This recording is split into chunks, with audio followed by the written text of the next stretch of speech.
nggak seperti ekspektasi gua, cuman tetap bisa dinikmati dibanding seri-series MCU terbaru lainnya.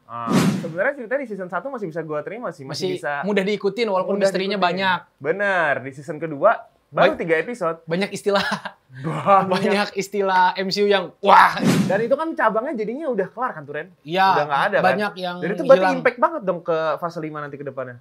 Sepertinya iya ya, cuman gua nggak tahu nih, kadang hal-hal yang jadi penting di satu project MCU, di project selanjutnya nggak dibahas. Banyak yang kayak gitu. Oh, emang kebiasaannya kayak gitu.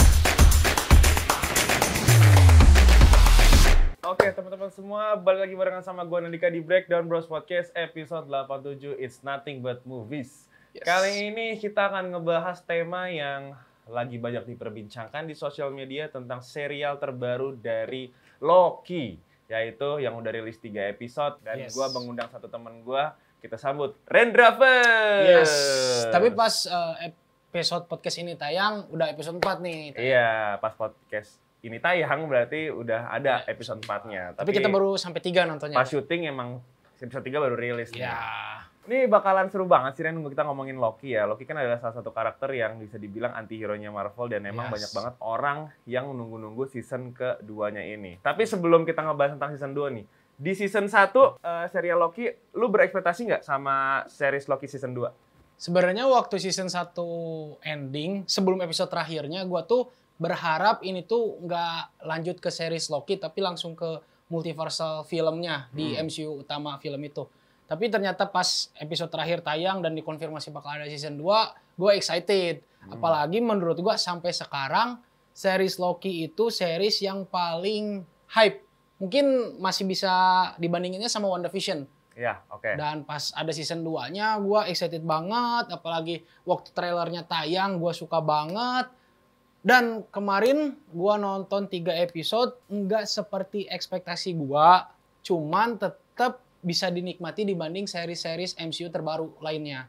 Tapi kan ini kan Loki kan dikategorikan sebagai core-nya di fase 5. Betul. Yang mana fase 5 itu adalah Multiverse of Madness kan tematik besarnya. Ya, betul. Dan ini Loki kan yang paling berperan besar lah untuk menjelaskan multiverse itu seperti apa sih salah satunya ya kan.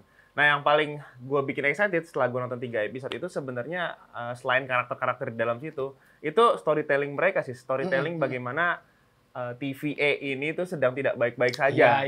Yang sebenarnya di season 1 kita sudah diagung-agungkan dengan kekuasaannya TVA, tapi ternyata di season 2 ada hal-hal yang, mungkin ini boleh spoiler nggak ya? Dikit aja kali ya. Ada hal-hal yang memang bikin TVA ini tuh sedang dalam bahaya. Ada TVA. Siapa di balik TVA, ternyata di masa lampau itu ada satu orang yang sebenarnya menciptakan A, I, U, E, O itulah aura temporal segala macam. Makin kompleks menurut makin pusing, betul, ya kan? Betul. Makin sebenarnya ceritanya di season 1 masih bisa gua terima sih, masih bisa mudah diikutin walaupun misterinya banyak. Bener, di season kedua baru 3 episode. Banyak istilah MCU yang wah.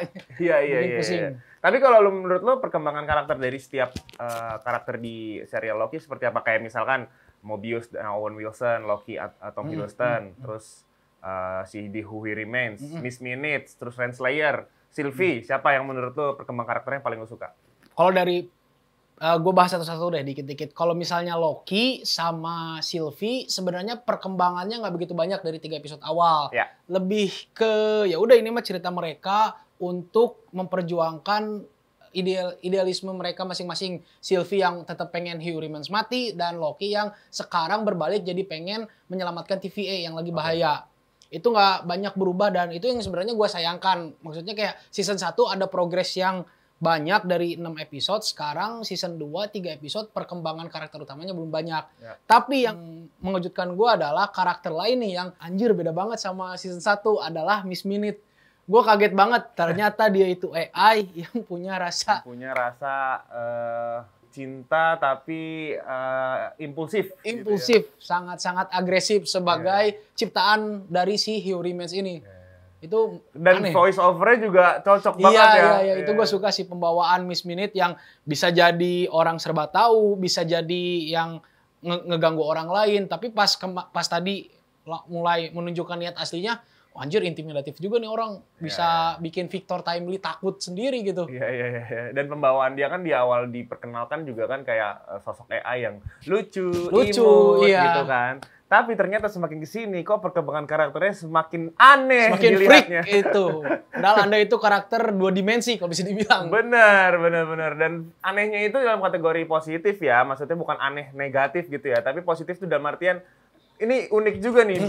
AI seperti ini bisa punya perasaan yang luar ekspektasi penonton gitu loh. Jadi plot twist juga sih di episode 3 sebenarnya gitu. Iya. Tapi kalau misalkan kita bahas tentang Miss Minute dan pergulatannya sebagai AI, sebenarnya percampuran AI sama serial Loki itu cocok nggak sih menurut lo dengan penggambaran Miss Minute yang kayak gitu?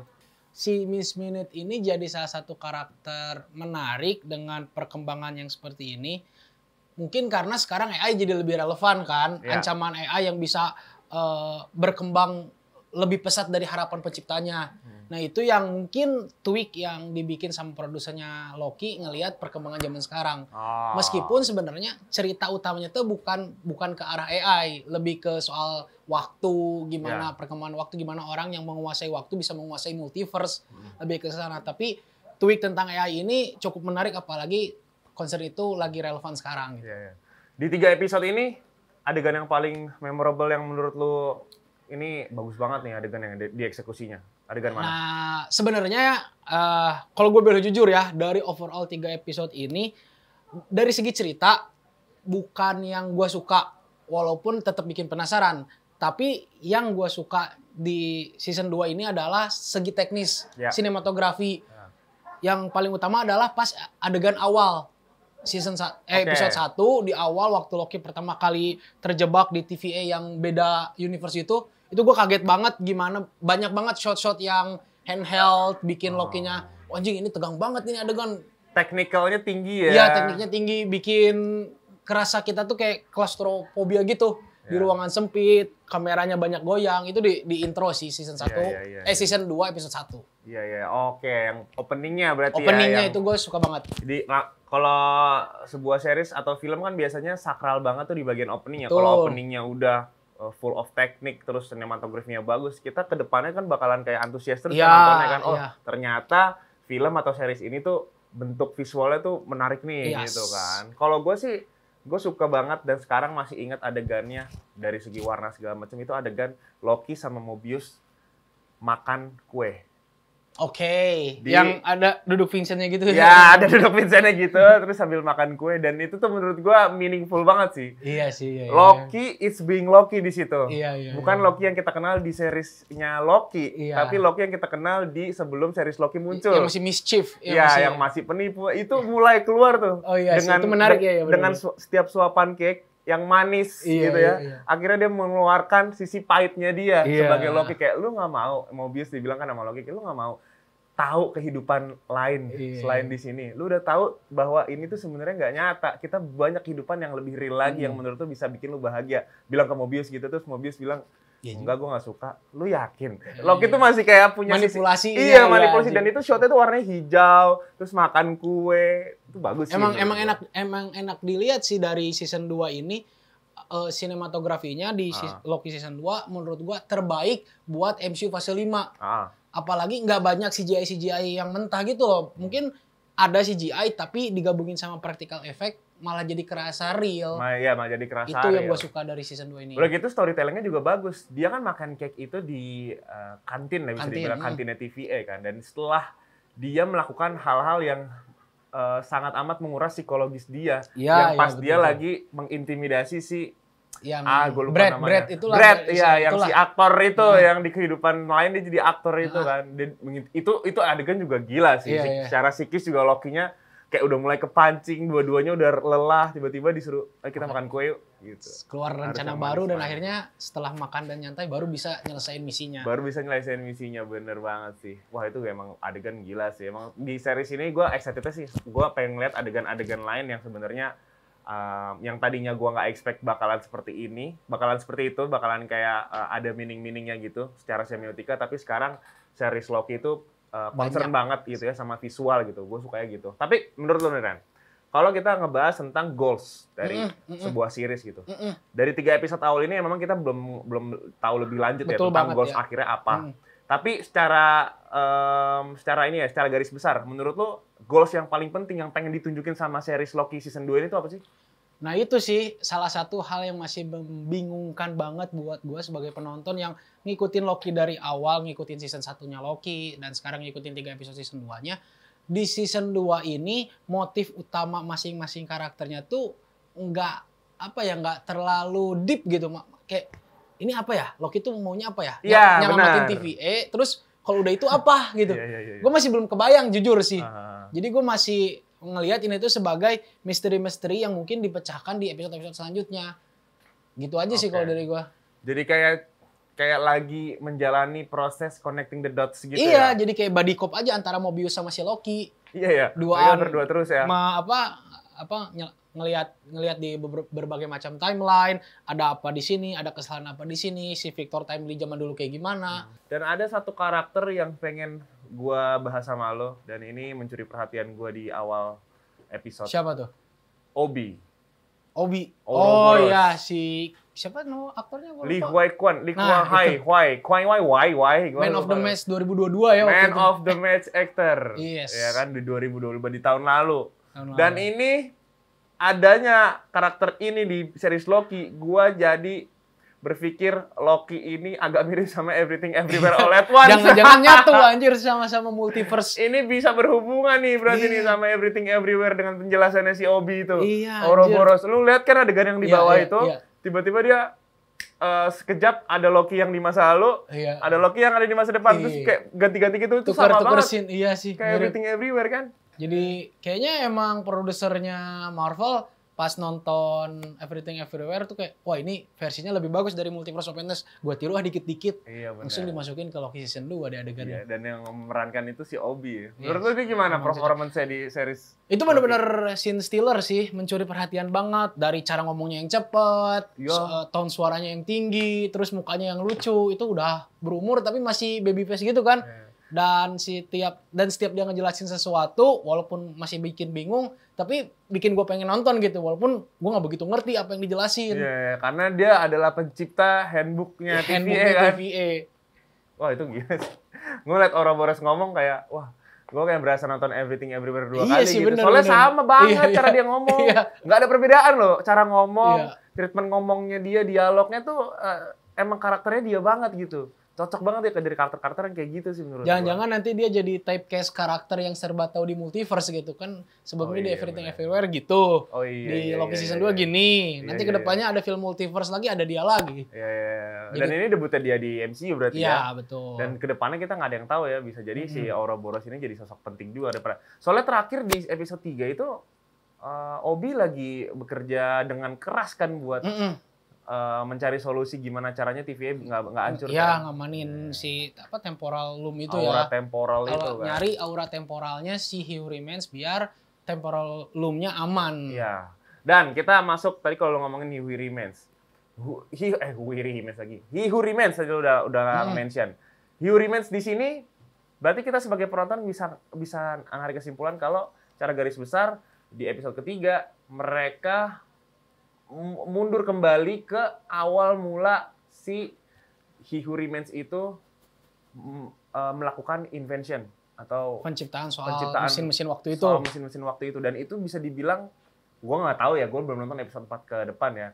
Yang selama di episode 3 gue nonton, gue nganggapnya itu adalah timeline pertama. Origin story-nya si He Who Remains sebagai Victor Timely. Itu satu teori, ada yang bilang seperti itu. Tapi teori lain kalau based on dari penjelasannya He Who Remains sendiri, dia bilang kan dia dari abad 31 dari masa depan. Nah, ada kemungkinan si He Who Remains yang nongol di Loki season 1 itu dari masa depan dan akhirnya mati waktu di Castle itu dia mati, dan dia punya plan B, plan cadangan dengan menculik He Who Remains lain dari abad 31 ke abad 18 itu buat di Chicago itu buat jadi plan cadangannya kalau dia mati dengan cara ngasih handbook dia dari awal. Jadi kan kalau He Who Remains hampir pasti dari abad 31. Ya. Dia bisa ke timeline mana aja. Nah, cuman yang satu ini diculik dari kecil dibawa ke abad ke-17, terus dikasih handbook dan dari sana dia berubah jadi he who remains dalam progresnya gitu. Ada yang bilang seperti itu juga, tapi itu masih teori. Iya. Banyak kemungkinan masih terbuka dan gue masih bingung sih yang mana yang benar. Gitu. Tapi secara logik selama lu nonton episode 3, mana yang paling menurut lu ini tepat? Gue lebih setuju sama teori yang kedua dibanding dengan teori kalau He Who Remains atau Victor Timely itu adalah versi awalnya banget. Menurut gue kayaknya enggak deh, versi awalnya nggak mungkin dari abad 17 tahun 18 sekian itu. Di Chicago itulah intinya ya. Gue lebih setuju kalau dia dari abad 31 terus jadi penguasa, jadi He Who Remains, tapi mati. Ternyata plan B-nya nyulik He Who Remains versi cilik ke tahun 17 buat menciptakan He Who Remains baru. Guna menciptakan He Who Remains baru yang sebenarnya goals dan visinya itu dia tahu di handbooknya itu. Iya, betul. Oke. Wah, ini masih teori sih, teori liar. Ini masih teori, tapi nggak apa-apa. Kan emang itu kan sebenarnya intinya kan. Teori liar yang sebenarnya bisa diinterpretasikan kita sebagai penonton maunya seperti apa sih dan tepatnya kayak gimana. Dan berarti kita taruhlah kemungkinan-kemungkinan itu terjadi. Yang teori nomor 2 tadi, dia dari abad 31 terus dia dengan cara dia memulihkan lagi diri dia, tapi menculik diri dia yang lain ke Chicago itu tahun abad 18 atau 17 gue lupa. Nah, setelah itu Victor Timely ini kan sebagai orang yang ada di endingnya atau after creditnya Ant-Man ya kalau nggak salah. Iya. Victor Timely kan, bener kan. Dan kenapa menurut lo Victor Timely ini tuh menjadi sosok yang diperebutkan sama Sylvie, Renslayer, Miss Minutes, dan juga Loki. Padahal kalau memang teori kedua itu berjalan, seharusnya ada 1 atau 2 orang yang sudah ngeh bahwa dia itu Loki. He Who Dia itu He Who Remains yang dari abad 31. Ntar lu, gue bingung cara jelasinnya gimana. Lu ngerti gak maksud gue? Iya, kebayang. Gue ngerti. Kan? Mungkin salah satu yang ngeh soal itu adalah Sylvie. Karena dari awal dia emang udah gak mau He Who Remains ada. Benar. Dia ingin ke masa itu untuk ngebunuh si Victor Timely itu. Yang lainnya memperebutkan Victor Timely dengan goals-nya masing-masing. Kalau si Loki sama Mobius pengen ngambil temporal auranya buat nyelamatin TVA. Kalau Renslayer ya karena dia pengen si sosok itu bisa jadi He Who Remains di masa depan. Dia bareng-bareng. Kalau Miss Minute ya karena nafsu dia pengen diciptain badan aslinya. Iya, pengen punya badan. Nah, itu beda-beda goals-nya. Dan itu menguatkan lagi kan kalau ngejelasin ini, jadi menguatkan lagi teori-teori liar tadi jadi teori yang sebenarnya sebenarnya bisa juga, iya juga ya, Sylvie itu sebenarnya dari awal goalsnya jelas. Dia pengen membunuh semua He Who Remains siapa itu gitu kan. Pokoknya dia nih ada Victor Timely gue pengen bunuh. Ya ada siapa gue pengen bunuh gitu kan. Nah, ini Loki dan Mobius pas ada adegan terakhir di episode 3 itu. Sylvie-nya malah lembek tiba-tiba hatinya. Kayak mau ngebunuh lagi. Akhirnya lolos dah si He Who Remains itu dibawa ke TVA. Setuju. Itu salah satu menurut gua hal yang gua kurang suka dari Loki season 2. Banyak inkonsistensi karakter. Entah itu dari tingkah laku atau dari kekuatan. Yang pertama tadi dari tingkah laku. Si Sylvie itu kayak di satu sisi dia bertekad banget untuk ngebunuh He Who Remains. Tapi di sisi lain kadang dia lembek. Terus di satu sisi dia juga pengen menghindar dari semua ini. Tapi dengan sedikit dibujuk, ikut berjuang bareng. Jadi kayak banyak perubahan-perubahan yang tiba-tiba gitu. Terus kalau soal kekuatan, gue ngelihat Loki sama Sylvie itu sebenarnya OP kan. Beberapa kali nunjukin kekuatannya bisa mindahin orang, bisa ngendaliin bayangan buat nyekek orang, bisa bikin ilusi segala macam. Tapi di momen-momen penting di saat mereka seharusnya menggunakan kekuatan itu, mereka enggak gitu. Kayak terlalu lama loading yang bikin plotnya jadi mandek. Padahal dia punya goals, ingin sesuatu nih. Tiba-tiba datang tangan. Nah, tangan itu tuh bisa dilewatin dengan kekuatan-kekuatan dia sebelumnya. Bisa ngehilangin orang, bisa mindahin orang, bisa segala macam, bisa pakai ilusi. Tapi enggak. Jadi malah harus complicated aja gitu plotnya di situ. Kadang kekuatannya nggak disamain sama kekuatan sebelumnya. Mungkin menurut gua miss-nya di sini. Itu masalah yang dia nggak keluarin kekuatannya itu adalah masalah penting. Yang malah sebenarnya harusnya dia keluarin kekuatan itu. Tapi masalah yang nangkep Brad. Semua kekuatannya itu menurut gua pentingan mana ngejar si Victor Timely. Sama Brad. Kenapa? Kenapa ya? Aktor itu kan punya ini. Dia tuh punya device kan. Dan itu bisa dilacak. Sedangkan Victor Timely nggak ada nih. Makanya kadang kekuatannya digunain ke hal-hal yang nggak begitu penting. Sama kayak waktu sebelum siapa ya yang di episode 2 itu. yang pengen ngancurin berbagai macam multiverse. Siapa nih? Yang mana nih? Si ibu-ibu itu yang di Game of Thrones ada karakternya. Yang mana nih? Yang dia episode 2? Episode 2. Gua gak ada lupa. Yang mana? Emak pengen ngancurin semua universe yang udah bercabang. Dan akhirnya Loki, Sylvie, Morbius ingin ngehentiin dia. Oh iya.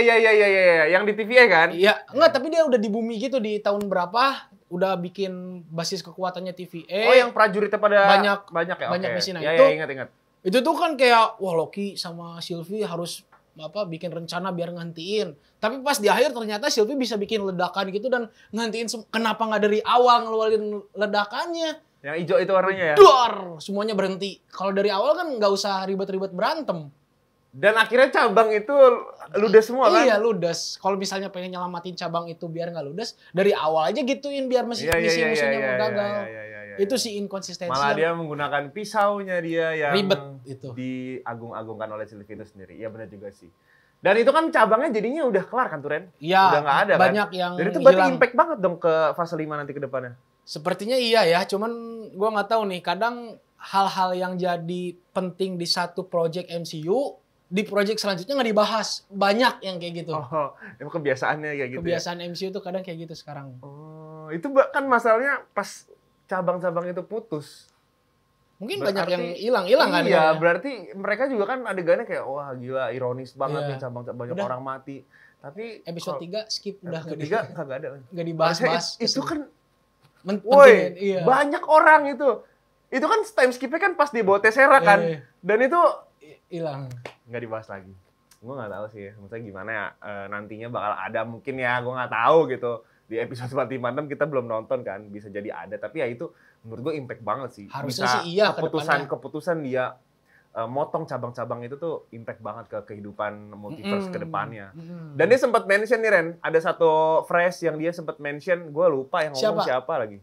Apa katanya? Katanya tuh pokoknya gue lupa Loki lagi berdialog sama siapa. Oh, kalau nggak salah Loki itu lagi mencari sebenarnya gue ada di mana yang opening itu.